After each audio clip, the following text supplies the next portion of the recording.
আসসালামু আলাইকুম। আজকে আমরা এমন এক উদ্ভিদ সম্পর্কে জানতে যাচ্ছি, যে উদ্ভিদের যখন বিয়ে হয়, তখন আকাশ বাতাস হলুদ হয়ে যায়। অনেকটা মনে হয় সালফার গ্যাস ছড়িয়ে পড়ছে। অনেকে হয়তো একটু দ্বিধান্বিত আসছে, ভাই আবার গাছের আবার বিয়ে হয় নাকি? আমি বলব হ্যাঁ, গাছের বিয়ে হয়। আবার গাছের বিয়ে হলে দেখা যায় সেদিন আকাশ বাতাস হলুদ হয়ে গেছে। কাল্পনিক কথাবার্তা মনে হচ্ছে, কিন্তু এই কথাবার্তাগুলা নগ্নবীজী উদ্ভিদের বেলায় কিন্তু সত্য। আমি সবগুলা প্রুফ করে দেখাবো তোমাদের কাছে। শুধু তাই না, কয়েকদিন আগে বন্দি পাঠশালার একটা প্রোমো দেখলাম, পাওয়ার প্লে প্রোগ্রামের। তো ওখানে দেখলাম যে একজন টিচারকে বলা হচ্ছে বহুবীজপত্রী, যে একজন ছিলেন একবীজপত্রী, আরেকজন বহুবীজপত্রী। একজন একবীজপত্রী, একজন দ্বিবীজপত্রী, আরেকজন বহুবীজপত্রী ছিলেন।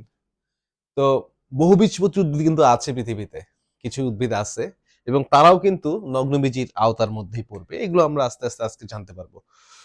তো আমি কথা না বাড়িয়ে শুরু করি। নগ্নবীজী উদ্ভিদ এবং আবৃতবীজী উদ্ভিদের পার্থক্য দিয়ে অধ্যায় পড়া আমরা শুরু করব, তাহলে কিন্তু কনসেপ্টগুলো বেশি ক্লিয়ার হবে। বইয়ে এই অধ্যায়ের শুরুর দিকে যে কথাবার্তাগুলো আছে, তার মধ্যে নগ্নবীজী উদ্ভিদের আর আবৃতবীজী উদ্ভিদের পার্থক্যগুলো বেশি ইম্পর্টেন্ট। তো উদ্ভিদটা হোক নগ্নবীজী বা আবৃতবীজী, এরা দুইজনে কিন্তু বিজি। বিজি কিন্তু এরা, একজন নগ্ন অবস্থায় বিজি, একজন আবৃত অবস্থায় বিজি, বাট বিজি কিন্তু, অর্থাৎ এদের বীজ আছে, যে জিনিসটা আগে কোনো উদ্ভিদের মধ্যে ছিল না। যেমন আমি যদি পঞ্চম অধ্যায় যেগুলো পড়েছি আমরা, ছত্রাক, শৈবাল, ষষ্ঠ অধ্যায়ের মস, ফার্ন, এদের মধ্যে কিন্তু কোনো বীজ ছিল না। বীজের দেখা আমরা প্রথম পাইছি নগ্নবীজী আর আবৃতবীজী উদ্ভিদে। এই জন্য এদেরকে ইংরেজিতে স্পারমাটোফাইট বলা হয়। স্পার্ম মানে হচ্ছে বীজ, আর স্পারমাটোফাইট মানে যেসব বীজে, যেসব উদ্ভিদে বীজ আছে। তো এই যে নগ্নবীজী এবং আবৃতবীজী উদ্ভিদ দুজনে কিন্তু বীজ আছে। ওকে, এরকম একটা বীজ এদের আছে। বীজ কি জিনিস ভাইয়া? বীজ কি জিনিস আমি যদি সহজ ভাষায় বলি, তোমরা যে আম খাও, আম খেয়ে আটি ফেলে দাও না, ওই আমের আটিটাই হচ্ছে বীজ। বীজ মানে বিচি আর কি। আম খেয়ে বা কাঁঠালের ভিতরে বীজ থাকে না, তারপরে তেঁতুলের ভিতরে বীজ থাকে না, ওইটাই ভাইয়া বীজ। তাহলে দেখো, এই হচ্ছে বীজ। এখন ঘটনা হচ্ছে, এই বীজ তো ভাইয়া ঢাকা থাকে ইউজুয়ালি। তুমি যখন আম খাও, বাইরে থেকে তো ভাই আমের বীজ দেখা যায় না। আমের আটি বাইরে থেকে দেখা যায় যায় না, খেয়ে ফেলতে হয় আমটাকে। ওই যে আমের যে অংশটা আমরা খেয়ে ফেলি, সে অংশটাকে বলা হয় ফল। ঠিক আছে, ভিতরের অংশটা হচ্ছে বীজ, আর বাইরের যে অংশটা আমরা খাই সেটা হচ্ছে ফল। তাহলে এই যে ভিতরে হচ্ছে বীজ, বাইরের অংশটা হচ্ছে ফল। ঠিক আছে, তাহলে আমের হলুদ অংশটা আমরা খাচ্ছি, ওটা ফল, আর ভিতরে সাদা অংশটা হচ্ছে বীজ। এখন বায়োলজির ভাষায় বীজ জিনিসটা কি? বায়োলজির ভাষায় বীজ হচ্ছে ডিম্বকের পরিণত অবস্থা। ডিম্বক যখন বড় হয় তাকে বীজ বলে। যেমন যারা মেডিকেলে পড়ে, থার্ড ইয়ার ফোর্থ ইয়ারে পড়তেছে, তারা আজকে মেডিকেল স্টুডেন্ট, বাট কয়েক বছর পর তারা হয়ে যাবে ডাক্তার। অর্থাৎ আজকে যে মেডিকেল স্টুডেন্ট, সামনে সে হবে ডাক্তার। ঠিক তেমনি আজকে যে ডিম্বক, সে হয়তো 2 সপ্তাহ পরে বীজ হয়ে যাবে, সে হয়তো 2 মাস পরে বীজ হয়ে যাবে। অর্থাৎ ডিম্বকের ভবিষ্যৎকে বলা হয় বীজ। একই রকম ফল কাকে বলা হয়? গর্ভাশয়। গর্ভাশয়ের ভবিষ্যৎ অবস্থাকে বলা হয় ফল। ছোটবেলায় গর্ভাশয় বলি, বড় হলে ফল বলি। তাহলে দেখো, নগ্নবীজী উদ্ভিদ ও আবৃতবীজী উদ্ভিদ দুইজনের কিন্তু বীজ আছে, নাম শুনে বোঝা যায় বীজ আছে। বাট খেয়াল করো, নগ্নবীজী উদ্ভিদে কিন্তু কোনো ফল নাই। নগ্নবীজী উদ্ভিদে ফল নেই। ফল নেই মানে কি ভাইয়া? ফল নেই মানে গর্ভাশয়ও নেই। আর আবৃতবীজী উদ্ভিদে ফল আছে, তার মানে এখানে গর্ভাশয়ও আছে, কারণ গর্ভাশয়টাই তো বড় হয়ে ফল হয়ে যায়, তাই না? তাহলে প্রথম পার্থক্য হচ্ছে এটা, যে ফল আর গর্ভাশয়ের ব্যাপারটা। ঠিক আছে, তো আমরা যদি একটু গর্ভাশয়ের গঠনটা দেখি, আমরা জানি একটা ফুলের মধ্যে এরকম গর্ভাশয় থাকে, এরকম গর্ভাশয় থাকে। এখানে হচ্ছে গর্ভদণ্ড, আর মাথাকে বলা হয় গর্ভমুন্ডু, তাই না? এই হচ্ছে গর্ভাশয়, গর্ভদণ্ড, গর্ভমুন্ডু। এই যে গর্ভাশয় আছে, গর্ভাশয়ের ভিতরে থাকে হচ্ছে এরকম ডিম্বক। ঠিক আছে, গর্ভাশয়ের ভিতরে কি থাকে? ডিম্বক। ডিম্বকের ভিতরে থাকে হচ্ছে স্ত্রী গ্যামেটোফাইট এবং তার ভিতরে থাকে হচ্ছে ডিম্বাণু। ধাপে ধাপে আসতে হবে। যেমন আমি যদি বলি এটা হচ্ছে এশিয়া মহাদেশ, এশিয়া মহাদেশের ভিতর বাংলাদেশ, বাংলাদেশের ভিতর ঢাকা, ঢাকার ভিতর মনে করলাম এটা হচ্ছে ধানমন্ডি। তাহলে এখানে দেখো একই রকম গর্ভাশয়, গর্ভাশয়ের ভিতরে ডিম্বক, ডিম্বকের ভিতর স্ত্রী গ্যামিটোফাইট, স্ত্রী গ্যামিটোফাইটের ভিতর হচ্ছে ডিম্বাণু। ধাপে ধাপে জিনিসগুলো কিন্তু আসতেছে। তো আমাদের নগ্নবীজ উদ্ভিদে তো ভাইয়া কোনো এই লাল অংশটা গর্ভাশয় নাই, তার মানে কোনো গর্ভদণ্ড বা গর্ভমুণ্ডও কিন্তু নাই। ওর কিন্তু কোনো গর্ভদণ্ড গর্ভমুণ্ডও নাই, জাস্ট এই তোমার ডিম্বকটা থাকে। ওকে, তাহলে ওর কিন্তু ভাইয়া গর্ভাশয় নাই, গর্ভদণ্ড গর্ভমুণ্ড কিছুই নাই। এই গেল হচ্ছে প্রথম পার্থক্য নগ্নবীজী ও আবৃতবীজী উদ্ভিদের।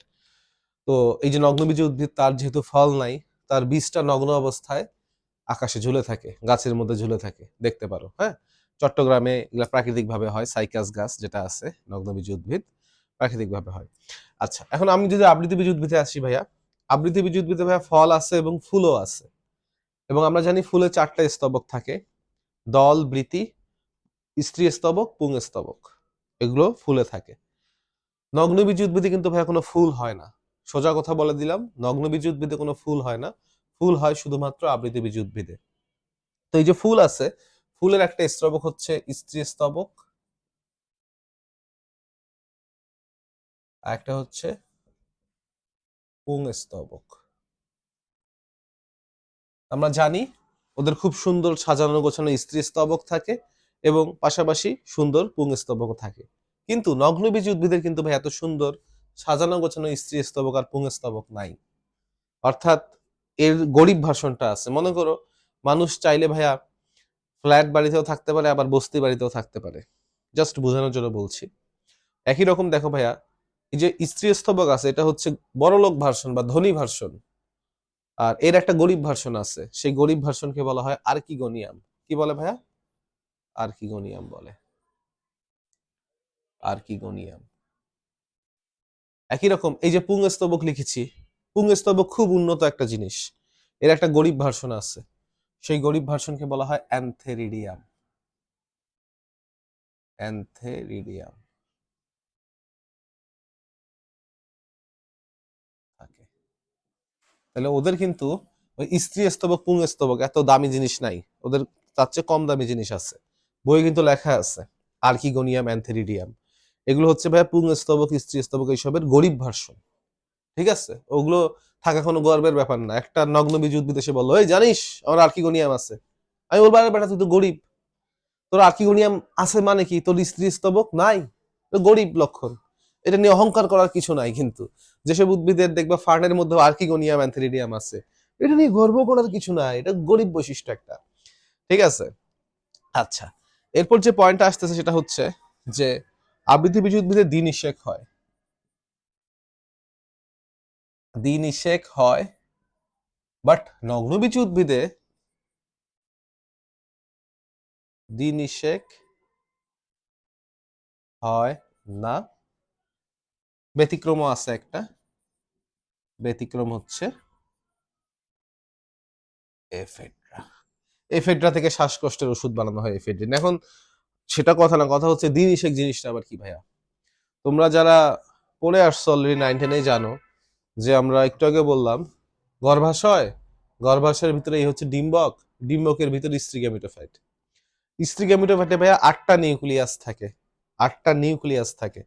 এটা হচ্ছে ডিম্বাণু, ডিম্বাণুর পাশে 2টা নিউক্লিয়াস আছে, সহকারী কোষ, মাঝখানে থাকে হচ্ছে সেকেন্ডারি নিউক্লিয়াস, আর এদিকে থাকে হচ্ছে প্রতিপাদক কোষ। এগুলো নিয়ে আমরা উদ্ভিদ প্রজনন অধ্যায় ডিটেলস জানবো, যেখানে 8টা নিউক্লিয়াস, 7টা কোষ, কি কি ঝামেলা, এগুলো ক্লিয়ার করবো এখানে। তো আমি এখানে জিনিসটাকে ধরে নেই যে আমার ডিম্বাণু হচ্ছে এখানে নায়িকা আর নায়ক হচ্ছে শুক্রাণু। ডিম্বাণু হচ্ছে নায়িকা, নায়ক হচ্ছে কে? শুক্রাণু। আর ডিম্বাণুর যমজ বোন আছে, ডিম্বাণুর ছোট বোন আছে 2টা যমজ, এদেরকে বলা হয় সেকেন্ডারি নিউক্লিয়াস। বুঝতে পারছো? সেকেন্ডারি নিউক্লিয়াস হচ্ছে ডিম্বাণুর ছোট বোন, যমজ বোন, 2 বোন একসাথে জন্ম নিচ্ছে এবং ওদের শরীর একসাথে লাগানো। হ্যাঁ, 2 বোন মিলে 2টি দেহ, একটি প্রাণ, এরকম আর কি অবস্থা। সেই হচ্ছে সেকেন্ডারি নিউক্লিয়াস, 2 বোন জমাট বাঁধা অবস্থায় জন্ম নিচ্ছে। আর এই হচ্ছে আমাদের নায়িকা বা ডিম্বাণু। এখন এই যে নায়িকা আছে, নায়িকার সাথে বিয়ে হবে আমাদের নায়কের। নায়ককে শুক্রাণু, নায়ক হচ্ছে শুক্রাণু। তাহলে ডিম্বাণুর সাথে শুক্রাণুর মিলন হলো না, এই মিলনকে বলা হয় নিষেক, বা আরো অ্যাপ্রোপ্রিয়েটলি আমি বলতে পারি সিনগ্যামি। গ্যামি মানে কিন্তু ভাই বিবাহ, মাথায় রাখো। ওই যে পড়ছো না পলিগ্যামাস মনোগ্যামাস, গ্যামি মানে বিবাহ। তাহলে এই যে নিষেক মানে হচ্ছে ভাই শুক্রাণুর সাথে ডিম্বাণুর বিবাহ, এটাকেই বলা হচ্ছে নিষেক। আবার দেখো উপরে আছে সেকেন্ডারি নিউক্লিয়াস। সেকেন্ডারি নিউক্লিয়াস মানে হচ্ছে নায়িকার ছোট দুইটা বোন, যমজ বোন বললাম যেটা, বুঝছো কিনা? নায়িকার ছোট যেটা দুইটা বোন আছে, ওদেরও তো বিয়ে শাদী দেওয়া লাগে। তো শুক্রাণুর কিন্তু একটা ছোট ভাই থাকে, হ্যাঁ, মানে নায়কের একটা ছোট ভাই থাকে। সেই নায়কের ছোট ভাইয়ের সাথে নায়িকার দুই বোনের বিয়ে দিয়ে দেওয়া হয়, ওদেরকে বসায় রেখে কি লাভ? তাহলে দেখো এখানে নিচে একটা বিবাহ হচ্ছে, ডিম্বাণুর সাথে শুক্রাণুর একটা বিবাহ হচ্ছে। আবার উপরে দেখো নায়িকার যে জমাট দুই বোন আছে, তার সাথে নায়কের বন্ধুর বিয়ে হচ্ছে।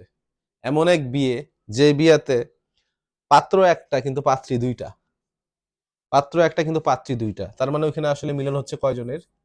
তিনজনের। তাই এটাকে বলা হয় ত্রিমিলন। কি বলে ভাইয়া? ত্রিমিলন। তাহলে দেখো আমি যদি এই গর্ভাশয়কে ধরি হচ্ছে ডিম্বাণুর বাসা, তাহলে ডিম্বাণুর বাসার নিচতলায় কি হচ্ছে? নিচতলায় ডিম্বাণুর সাথে শুক্রাণুর বিয়ে হচ্ছে, যেটাকে আমরা নিষেক বলছি। আর উপরের তলায় হচ্ছে নায়িকার মানে ডিম্বাণুর ছোট দুই বোন সেকেন্ডারি নিউক্লিয়াসের সাথে শুক্রাণুর ছোট ভাইয়ের বিয়ে হচ্ছে, যেটাকে আমরা বলতেছি ত্রিমিলন। মানে ওই বিয়েতে তিনজন পার্টিসিপেট করছে। এই দুইটা ঘটনা যখন একসাথে ঘটে, নিচতলায় একটা বিয়ে হচ্ছে, উপরের তলায় আরেকটা বিয়ে হচ্ছে, তাই না? একই সাথে যদি এরকম দুইটা ঘটনা ঘটে, সেটাকে বলা হয় দ্বিনিষেক বা ডাবল ফার্টিলাইজেশন। কথা কি ক্লিয়ার না ভেজাল আছে? নিচে একটা বিয়ে নিষেক, উপরের একটা স্পেশাল টাইপের বিয়ে ত্রিমিলন, দুইটাকে একত্রে বলা হচ্ছে দ্বিনিষেক। ঠিক আছে? এই দ্বিনিষেক জিনিসটা দেখা যায় আবৃতবীজী উদ্ভিদে। ওর বাজেট বেশি, টাকা পয়সা ভালো, নিচতলায় একটা বিয়ে উপরে তলা আরেকটা বিয়ে একসাথে দিয়ে দেয়। বাট এর এত বিয়ে শাদী হয় না, এর শুধু নিষেক হয়, এর কখনো ত্রিমিলন হয় না লগ্নবীজিতে।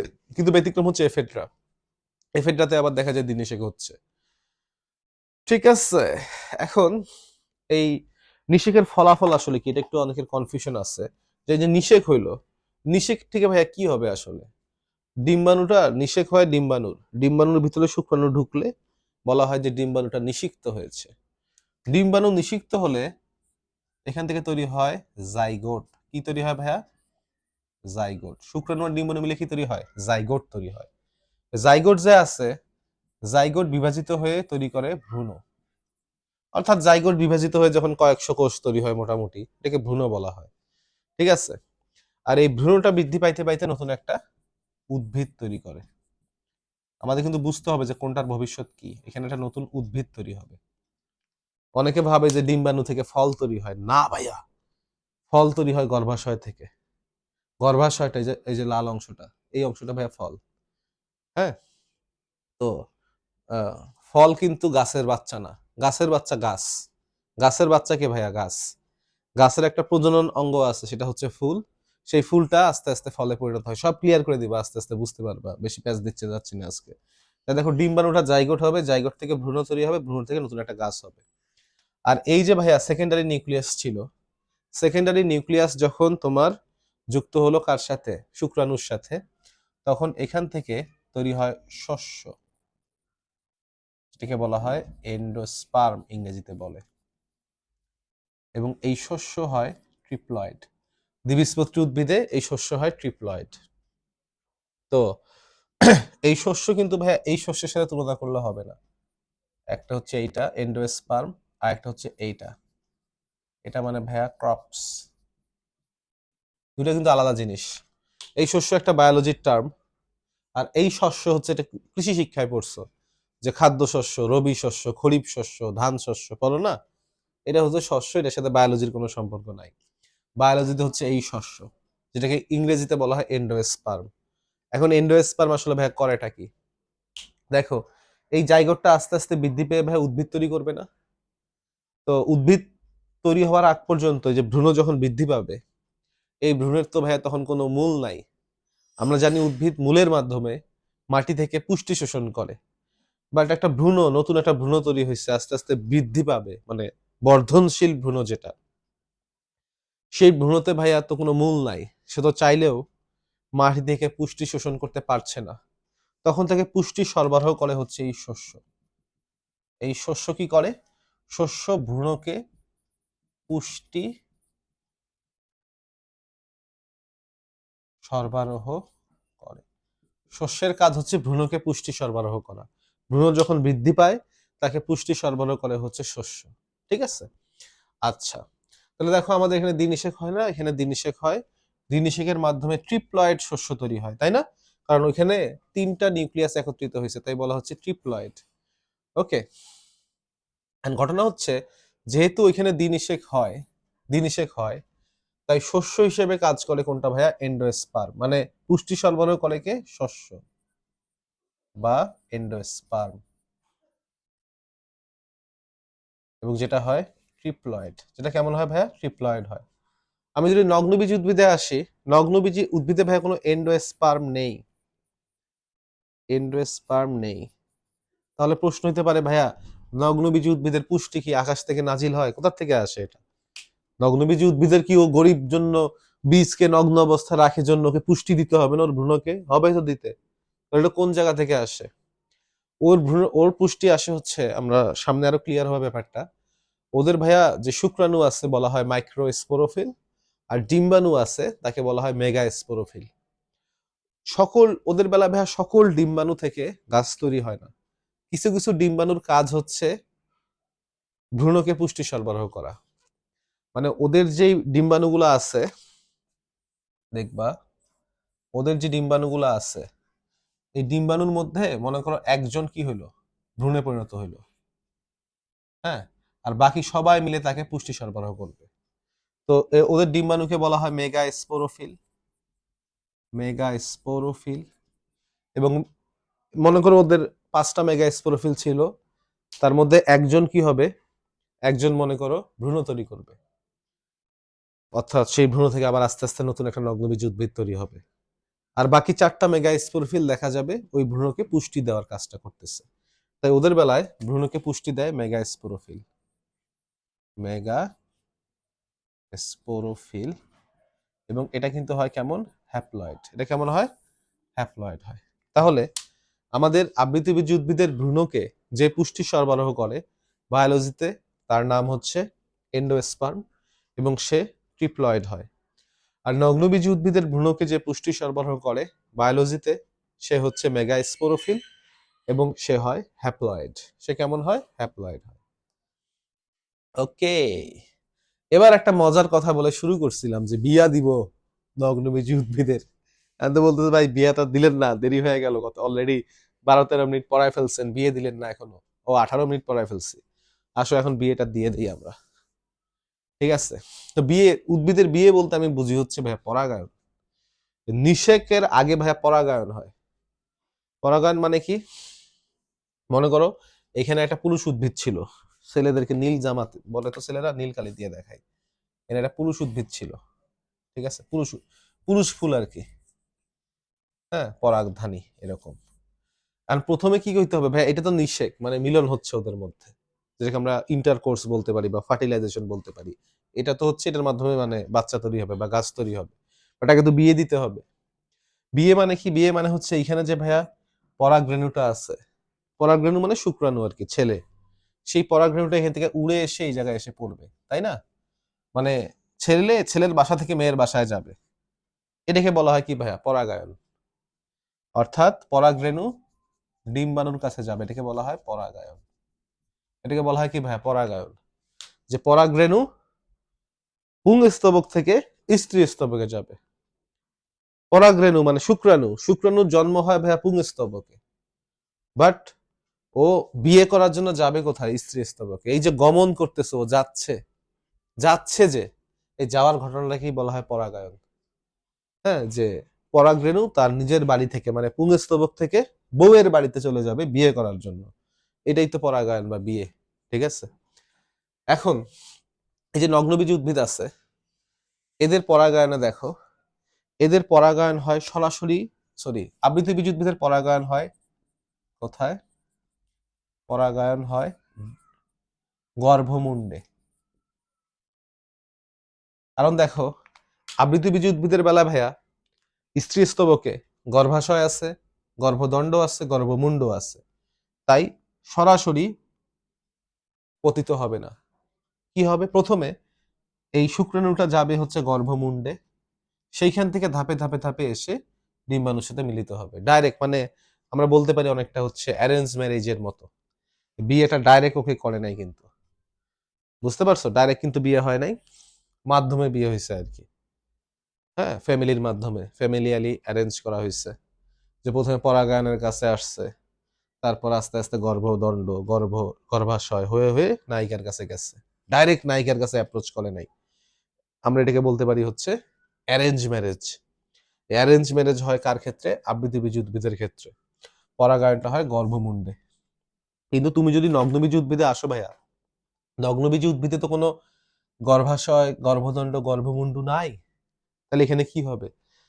এইখানে যে শুক্রাণুটা আছে সেটা সরাসরি গিয়ে ডিম্বাণুর সাথে মিলিত হবে, সরাসরি যাবে, সরাসরি চলে যাবে। এখানে তো কোনো গর্ভাশয়, গর্ভদণ্ড, গর্ভমুণ্ড নাই, তাই শুক্রাণুটা সরাসরি ডিম্বাণুর কাছে চলে যাবে, অর্থাৎ ডিম্বক রন্ধ্রে গিয়ে ঢুকবে। তাহলে এখানে পরাগায়ন হয় কোথায়? এখানে পরাগায়ন হয় ডিম্বক রন্ধ্রে। আর এখানে হয়েছে কোথায় পরাগায়ন? গর্ভমুণ্ডে হয়েছে, এখানে হয়েছে ডিম্বক রন্ধ্রে। ডাইরেক্ট ডিম্বক, এটা হচ্ছে লাভ ম্যারেজ। তাহলে আমরা নগ্নবীজিতে লাভ ম্যারেজ দেখতে পাই, আবৃতবীজিতে দেখতে পাই হচ্ছে অ্যারেঞ্জ ম্যারেজ। এখানে যে আবৃতবীজ উদ্ভিদ আছে এর পরাগায়ন কিভাবে হয়? পরাগায়নের মাধ্যম সবকিছুর মাধ্যমে হইতে পারে, এনিথিং, সবকিছুর মাধ্যমে হইতে পারে। অর্থাৎ এটা বাতাসের মাধ্যমে, বাতাসের ধাক্কায় চলে যেতে পারে, কোনো পতঙ্গের মাধ্যমে চলে যেতে পারে। যেহেতু আবৃতবীজ উদ্ভিদগুলো দেখতে সুন্দর হয়, ফুল হয় ওদের মধ্যে, তাই ফুলের মধ্যে মৌমাছি বা অন্য কোনো পতঙ্গ এসে বসলে বা পাখি এসে বসলে তাদের মাধ্যমে হইতে পারে। এবং পানির মাধ্যমেও ভেসে ভেসে হইতে পারে, মানে যে কোনো মাধ্যমে হইতে পারে। হ্যাঁ, যে কোনো মাধ্যমে হইতে পারে, যে কোনো মাধ্যমে হতে পারে। বাট আমি যদি নগ্নবীজ উদ্ভিদে আসি, নগ্নবীজি উদ্ভিদে পরাগায়ন হয় বায়ু মাধ্যমে। কেন বায়ু মাধ্যম? কারণ ভাই নগ্নবীজ উদ্ভিদ তো দেখতে সুন্দর না, ওর তো ফুলও হয় না। ফুল টুল হইলে পাখিটা কি আইসা বসতো, ওই পাখির পায়ে লেগে বা মৌমাছির পায়ে লেগে পরাগায়ন হইতো। বাট এখানে তো ওর তো দেখতে সুন্দর না, তাই কি হয়? বাতাসের ধাক্কায় এক জায়গা থেকে শুক্রাণুটা পুংস্তবক থেকে, মানে ইয়া থেকে, অ্যান্থেরিডিয়াম, আর কি অ্যান্থেরিডিয়াম থেকে আর্কিগোনিয়ামে যায় আর কি। ওদের তো আর পুংস্তবক স্ত্রী স্তবক নাই, ওদের আছে গরিব ভার্সন, তাই না? বলছিলাম অ্যান্থেরিডিয়াম হচ্ছে পুরুষ, আর্কিগোনিয়াম হচ্ছে মহিলা। তো এখানে বাতাসের ধাক্কায় চলে যাবে। মাঝে মধ্যে এমনও হয় যে যেহেতু বাতাসের মাধ্যমে পরাগায়ন হয় ভাইয়া, তাই এখানে কিন্তু সিস্টেম লস অনেক বেশি। কারণ একটা উদ্ভিদের পুংকেশর সেটা আরেকটা উদ্ভিদে গিয়েই পড়বে বাতাসের মাধ্যমে, তো নিশ্চয়তা অনেক কম।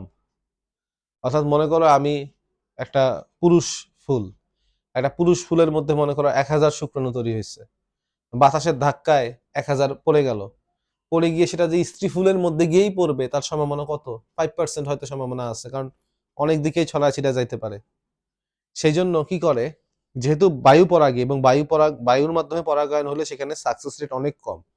কারণ পতঙ্গ দেখো একটা ফুল থেকে 5 মিনিট পরে হয়তো আরেকটা ফুলে গিয়ে বসবে, যার ফলে ওইখানে সাকসেস রেট কিন্তু অনেক বেশি। পুরুষ ফুলে বসছিল, 10 মিনিট পরে হয়তো স্ত্রী ফুলে গিয়ে বসবে। পতঙ্গ তো ছড়ায় পড়বে না সব দিকে, কিন্তু বাতাস ভাইয়া চারিদিকে ছড়ায় পড়তেছে, যার ফলে একটা পুরুষ ফুল থেকে শুক্রাণু বের হয়ে সেটা স্ত্রীর কাছেই যাবে। একটা পুরুষ উদ্ভিদ থেকে শুক্রাণু বের হয়ে স্ত্রী উদ্ভিদের কাছেই যাবে, এর চান্স কিন্তু অনেক কম। সেই জন্য নগ্নবীজ উদ্ভিদের যেই অ্যান্থেরিডিয়াম আছে, সেই অ্যান্থেরিডিয়ামে প্রচুর পরিমাণে শুক্রাণু তৈরি হয় এবং তাদের কালার হয় অনেকটা হলুদ হলুদ কালার হয় আর কি। এবং যেহেতু প্রচুর শুক্রাণু তৈরি হয়, বাতাসের ধাক্কা যখন এসে লাগে, দেখা যায় যে আকাশে হলুদ রঙের পাউডার ছড়ায় পড়ছে, অনেকটা সালফার গ্যাস লিক হইলে যেরকম কালার হয় সেরকম দেখা যায়। যে একটা নগ্নবীজী উদ্ভিদের গাছে যখন তোমার বাতাস এসে ধাক্কা দিবে, যেহেতু ওদের মধ্যে অনেক শুক্রাণু আছে, লক্ষ লক্ষ কোটি কোটি শুক্রাণু বাতাসের মধ্যে ছড়ায় পড়বে, এবং ওদের শুক্রাণু কিন্তু সাইজেও বড় হয়, তাই এটা ভিজিবল হয় জিনিসটা, দেখা যায় বাতাসটা হলুদ হয়ে গেছে। হ্যাঁ, নগ্নবীজী উদ্ভিদের যখন বিয়ে হয় এবং যখন তুমি দেখবে এরকম বাতাস হলুদ হয়েছে, বুঝবো ওরা এখন বিয়ে শাদী করবে, যে পাত্রপক্ষ পাত্রীপক্ষের কাছে যাচ্ছে বাতাসের মাধ্যমে। ঠিক আছে, মজার কিন্তু ব্যাপারটা। তাহলে এটা কিন্তু হয় তোমার বায়ু মাধ্যমে হয় এখানে। ওকে, আচ্ছা। তারপর যদি আমি আসি হচ্ছে এদের ভাস্কুলার মান্ডেলে। ভাস্কুলার মান্ডেল মানে আমরা জানি ভাইয়া, আমরা জানি উদ্ভিদের পানি পরিবহন এবং খাদ্য পরিবহনের জন্য জাইলেম ফ্লোয়েম আছে। তো নগ্নবীজী উদ্ভিদে জাইলেম ফ্লোয়েম দেখব। তো জাইলেম ফ্লোয়েম কোষ আসলে 4 প্রকার হয়, আমরা 2 প্রকার করে দেখাইলেই চলবে। আমরা জানি জাইলেম কোষ হচ্ছে মূলত 2 প্রকার, একটা হচ্ছে জাইলেম ট্রাকিট আর একটা হচ্ছে জাইলেম ভেসেল। তো আবৃতবীজী উদ্ভিদে জাইলেম ট্রাকিডও আছে, জাইলেম ভেসেলও আছে, আবার আছে ফ্লোয়েম। ফ্লোয়েমের মধ্যে আছে ভাইয়া সিভনল, সঙ্গী কোষ, দুইটাই আছে। আসলে কোষ যদিও 4 রকম, প্যারেনকাইমা, ফাইবার টাইপের, ওগুলো দরকার নেই। অর্থাৎ আবৃতবীজী উদ্ভিদে জাইলেম ট্রাকিডও থাকে, জাইলেম ভেসেলও থাকে। আর ফ্লোয়েমের মধ্যে ফ্লোয়েম সিভনল থাকে, ফ্লোয়েম সঙ্গী কোষও থাকে। এগুলো আমরা অষ্টম অধ্যায়ে পড়বো। নগ্নবীজী উদ্ভিদে যদি আসো তাহলে দেখবা যে জাইলেমের মধ্যে শুধুমাত্র আছে ট্রাকিড, শুধুমাত্র কোনটা আছে? ট্রাকিড আছে, কোনো ভেসেল নাই। আবার ফ্লোয়েমের মধ্যে শুধু আছে সিভনল, কোনো সঙ্গী কোষ নাই। ঠিক আছে, এই হচ্ছে আরেকটা ডিফারেন্স। তো এই ডিফারেন্স গুলোই মূলত হচ্ছে আবৃতবীজী এবং নগ্নবীজী উদ্ভিদের মধ্যে দেখা যায়। আমি দেখি এর বাইরে কোনো ডিফারেন্স বলার মতো আছে কিনা।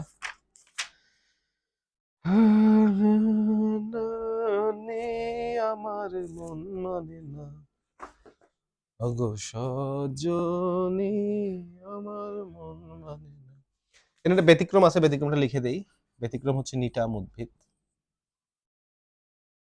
নিটাম জাতীয় যে নগ্নবীজ উদ্ভিদগুলো আছে ওদের আবার ভাইয়া আবৃতবীজীর মতো হয় ওরা, অর্থাৎ ওদের ভেসেল থাকে, সঙ্গী কোষও থাকে। যেমন এফেড্রা, এফেড্রা যদিও নগ্নবীজী উদ্ভিদ, বাট ওখানে দিনিশেক হয়, মানে বৈশিষ্ট্যটা এইটার মতো।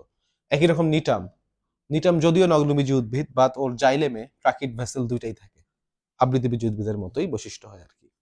এই আর কি পয়েন্টগুলা এইটুকুর মধ্যে। তো আশা করি সবাই বুঝতে পারছো ক্লাসটা। ওকে, থ্যাংক ইউ সবাইকে।